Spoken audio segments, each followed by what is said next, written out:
কিভাবে বিচার বহির্ভূত হত্যাকাণ্ডের বিরোধিতা করি। সংহতি ঐক্য আমাদেরকে ধরে রাখতে হবে, কিন্তু তার মানে এই নয় যে আমরা চাঁদাবাজি রাজনীতিকে প্রশ্রয় দিব। আমাদের লড়াই শেষ হয়নি। আমাদের এই যুদ্ধ মুজিববাদ এবং ফ্যাসিবাদী বন্দোবস্তের বিরুদ্ধে যে লড়াই আমরা জুলাই আগস্টে শুরু করেছিলাম, আমরা নতুন বাংলাদেশ চেয়েছিলাম, সেই লড়াই এখনো শেষ হয়নি। কারণ আমরা আমাদের আকাঙ্ক্ষিত নতুন বাংলাদেশ পাইনি। প্রিয় হবিগঞ্জবাসী, আমরা আপনাদের কাছে বলতে এসেছি, জনগণের পাশে আমাদেরকে আবারও দাঁড়াতে হবে। এলাকায় এলাকায় যে দুর্বৃত্তায়নের রাজনীতি আবার নতুন করে শুরু হচ্ছে, মুজিববাদকে পুনর্বাসিত হচ্ছে, চাঁদাবাজ দখলদারিত্ব রাজনীতি ফিরে আসছে, আমাদেরকে সেই রাজনীতি শিখিয়ে দিতে হবে।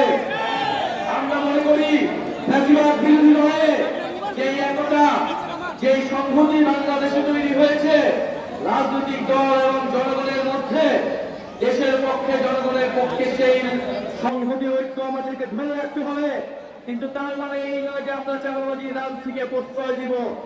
প্রিয় সংগ্রামী বন্ধুগণ, আমরা বলেছিলাম বাংলাদেশে প্রত্যেকটা মানুষের মানবাধিকার থাকবে, কোন সন্ত্রাসীকেও বিচার বহির্ভূতভাবে হত্যা করা হবে না। আমার ভিন্ন মতের অধিকারী হলেও আমি তার মানবাধিকারের পক্ষে থাকবো। আমরা দেখেছি যৌথ বাহিনী দ্বারা কয়েকদিন আগে বিএনপির একজন যুবদলের একজন কর্মীকে হত্যা করা হয়েছে। আমরা সেই হত্যার নিন্দা প্রতিবাদ জানাই। কারণ আমরা মনে করি আমরা যেমন চাঁদাবাজির বিরোধিতা করি, আমরা তেমনিভাবে বিচার বহির্ভূত হত্যাকাণ্ডের বিরোধিতা করি। প্রিয় হবিগঞ্জবাসী, হবিগঞ্জের জনগণের পক্ষে আমাদেরকে দাঁড়াতে হবে। হবিগঞ্জের স্বাস্থ্য সমস্যা আমরা জানি, আপনাদেরকে কিছু হলে ঢাকাতে যেতে হয়, নবাবগঞ্জে যেতে হয়।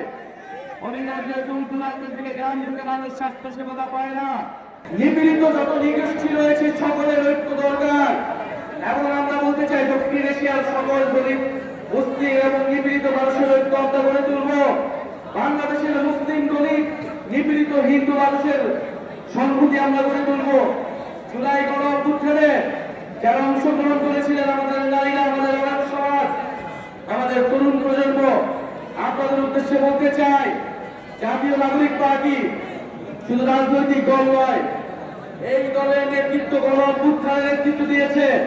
ফলে এই দল দেশের প্রতি যারা শহীদ হয়েছে, আপনারা যারা আন্দোলনে ছিলেন, সকলের প্রতি সেই দায়িত্ব আমরা অনুভব করি, দেশের প্রতি সেই লালন আমরা অনুভব করি। আমরা সেই দায়িত্ব দলের রাজনীতি নিয়ে বাংলাদেশ এবং হবিগঞ্জের মানুষের মর্যাদা পুনরুদ্ধার করব।